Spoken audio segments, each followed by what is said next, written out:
Honourable participants, viewers and dear students, आज के spoken English course में हम आपको वेलकम करते हैं, खुश आमदीद कहते हैं। आज हम पढ़ेंगे फ्रेज़ के व्हाट इज़ फ्रेज़ क्या होती है। सबसे पहले इसकी डेफिनीशन पढ़ेंगे। It is a group of words. Phrase अल्फाज का एक ग्रुप होता है which has no subject and predicate, जो सब्जेक्ट और प्रेडिकेट नहीं रखता।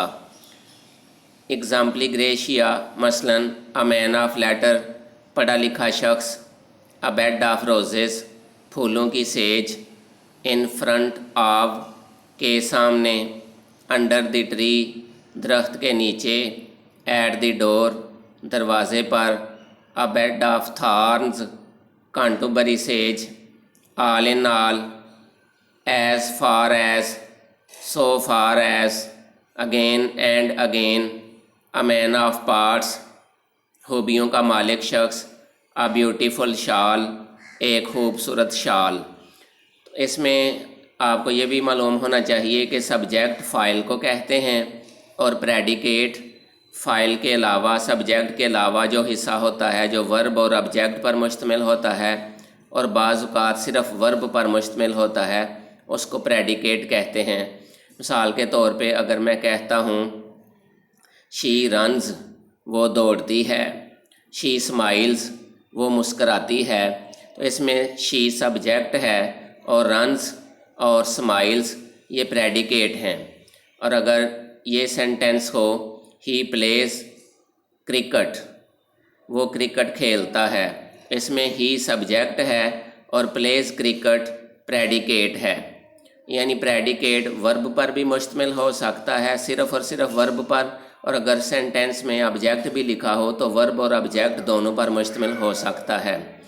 तो फ्रेज़ की पहचान ये है कि इसमें ये चंद लफ्ज़ों का मजमुआ है, लेकिन इसमें ना तो फ़ाइल होता है और ना फ़ेल और मफ़ूल होते हैं। यानी इसमें सब्जेक्ट भी नहीं होता और प्रेडिकेट भी नहीं होता, सिर्फ़ ये चंद लफ्ज़ों का एक मजमुआ होता है, जिस तरह मैंने आपको एग्ज़ाम्पल्स बताई हैं। अब हम टाइप्स ऑफ फ्रेजेस को जानते हैं। जो फेमस टाइप्स ऑफ फ्रेजेस हैं वो सिर्फ़ 3 हैं। मशहूर फ्रेजेस 3 हैं, एडजेक्टिव फ्रेज़ और एडवर्ब फ्रेज़ और नाउन फ्रेज़। अब हम इनको बारी बारी पढ़ेंगे। एडजेक्टिव फ्रेज़ क्या होती है? It does the work of an adjective, ये एक एडजेक्टिव का काम करती है। इट डिस्क्राइब्स नाउन, ये नाउन को बयान करती है। एडजेक्टिव होता ही वो है जो किसी नाउन को बयान करता है। मिसाल के तौर पर अगर हम कहते हैं अ ब्यूटीफुल ट्री, तो ब्यूटीफुल के लफ्ज़ नाउन ट्री को बयान कर रहा है, तो ये ब्यूटीफुल एडजेक्टिव है या एडजेक्टिव है। इसी तरह अ रेड शर्ट, इसमें रेड का लफ्ज़ शर्ट को बयान कर रहा है जो कि नाउन है, तो रेड एडजेक्टिव है। और अगर पूरी फ्रेज़ किसी नाउन को बयान करे तो वो एडजेक्टिव फ्रेज़ होगी।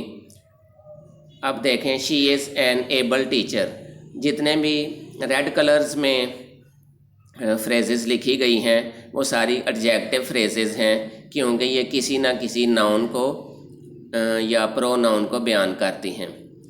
She is an able teacher, वो एक काबिल उस्तानी है। तो इसमें an able teacher adjective phrase है, क्योंकि ये नाउन को बयान कर रही है, शी को बयान कर रही है, जो कि प्रोनाउन है। प्रोनाउन भी दरअसल नाउन की ही नुमाइंदगी करता है और नाउन की जगह ही इस्तेमाल किया जाता है, और नाउन के सब्स्टिट्यूट के तौर पर इस प्रोनाउन को लगाया जाता है। It is a costly watch, ये एक कीमती घड़ी है। इसमें अ कास्टली वॉच ये एक एडजेक्टिव फ्रेज़ है, क्योंकि ये वॉच को बयान कर रही है, जो कि नाउन है। अ black and white cow looks beautiful, black और सफ़ेद गाय खूबसूरत नज़र आती है। इसमें अ ब्लैक एंड वाइट काऊ ये एडजेक्टिव फ्रेज़ है, क्योंकि ये एक काउ जो कि नाउन है उसको बयान कर रही है। अ लिटिल गर्ल एक छोटी लड़की, इज़ वीयरिंग पहने हुए है अ रेड शर्ट। तो इसमें दो एडजेक्टिव फ्रेजेस आ गई हैं, अ लिटिल गर्ल भी और अ रेड शर्ट भी। ये भी दोनों एडजेक्टिव फ्रेजेस हैं क्योंकि दोनों, पहली फ्रेज़ गर्ल को बयान कर रही है, दूसरी शर्ट को बयान कर रही है। तो जो भी फ्रेज़ किसी नाउन को बयान करती है वो एडजेक्टिव फ्रेज़ ही होती है। The flag of Pakistan, Pakistan का झंडा हैज़ टू कलर्स, दो रंग रखता है। तो ये जितने भी रेड कलर्स में आपको फ्रेजेस नज़र आ रही हैं ये सारी एडजेक्टिव फ्रेजेस हैं। The black bicycle is mine, काला बाइसिकल मेरा है। दूसरा सेंटेंस देखें, the bicycle with the broken handle, टूटे हुए हैंडल वाला बाइसिकल इज़ माइन मेरा है। इन एग्ज़ाम्पल ए एग्ज़ाम्पल में ये adjective black describes the bicycle, adjective black bicycle को बयान करता है। इन एग्ज़ाम्पल बी, दूसरी मिसाल जो कि बी है उसमें the adjective phrase with a broken handle, ये जो एडजेक्टिव फ्रेज़ है with the broken handle describes the bicycle, bicycle को बयान करती है। यानी बाइसिकल नाउन है तो नाउन को जो फ्रेज़ बयान करेगी वो एडजेक्टिव फ्रेज़ ही कहलाएगी। It does the work of an adjective, ये एक एडजेक्टिव का काम करती है। अब हम दूसरी फ्रेज़ पढ़ेंगे जो कि एडवर्ब फ्रेज़ है।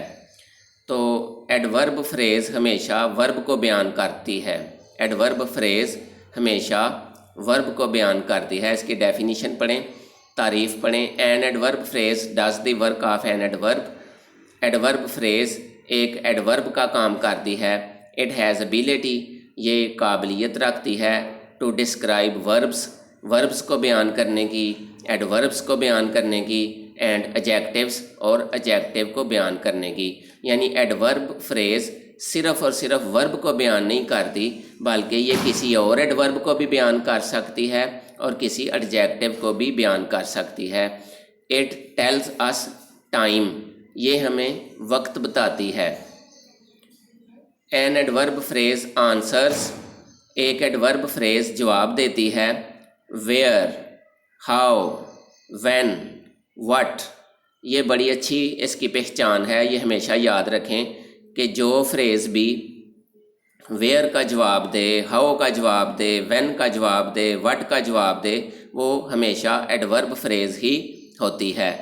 वेयर यानी कि वर्ब कहाँ पे, एक्शन कहाँ हुआ है। वेयर का मतलब है कहाँ, यानी एक्शन कहाँ पे हुआ है। हाउ और एक्शन कैसे हुआ है। व्हेन एक्शन कब हुआ है यानी वक्त बताया जाए। व्हाट क्या, क्या हुआ है। तो जो भी फ्रेज़ वेयर, हाउ, व्हेन और व्हाट का आंसर देगी वो एडवर्ब फ्रेज़ ही होगी। एग्ज़ाम्पल्स देखें, शी राइट्स अ लेटर, वो एक ख़त लिखती है। एट सनसेट, ग़ुरूब आफ्ताब के वक्त।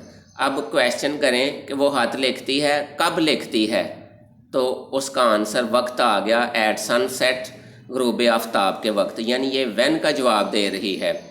दूसरी एग्ज़ाम्पल, शी वांटेड, वो चाहती थी, दैट के, शी वांटेड दैट वर्क, वो इस काम को चाहती थी, टू बी डन, के किया जाए, विदाउट डिले, बग़ैर किसी ताहीर के।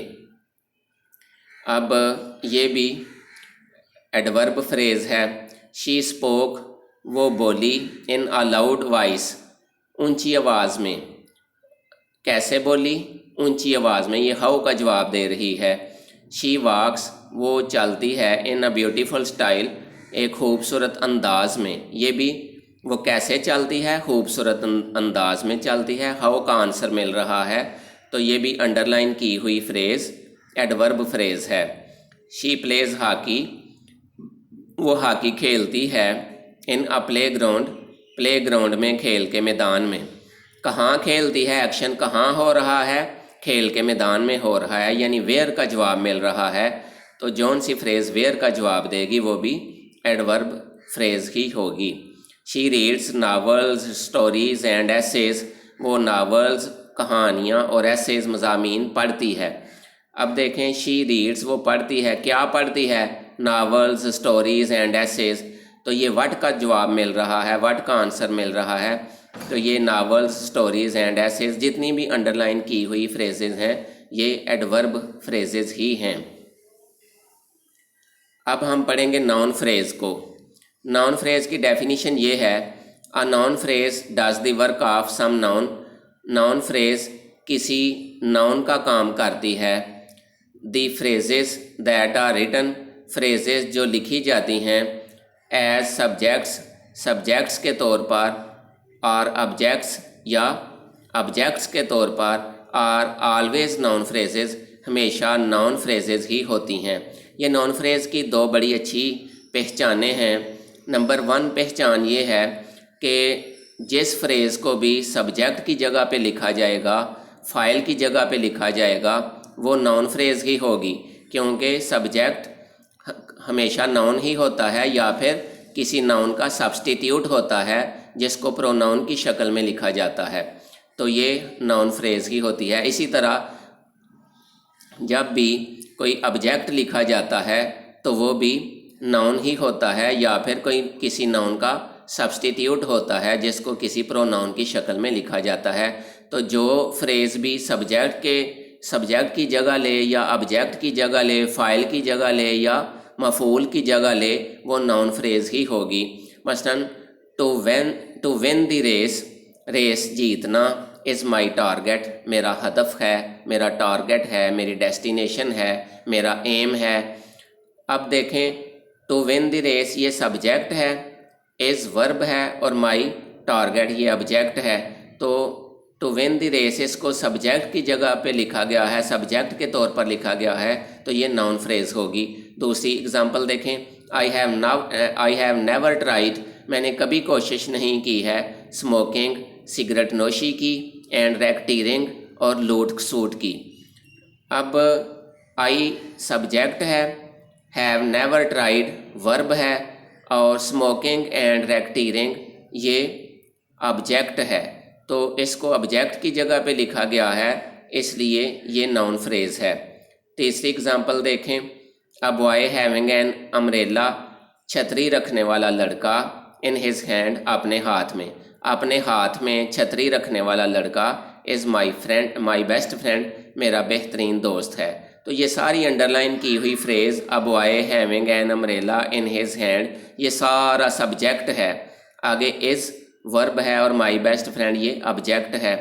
तो इसको सब्जेक्ट के तौर पे सब्जेक्ट की जगह पर लिखा गया है जो अंडरलाइन की हुई फ्रेज़ है, इसलिए ये सारी नाउन फ्रेज़ ही कहलाएगी।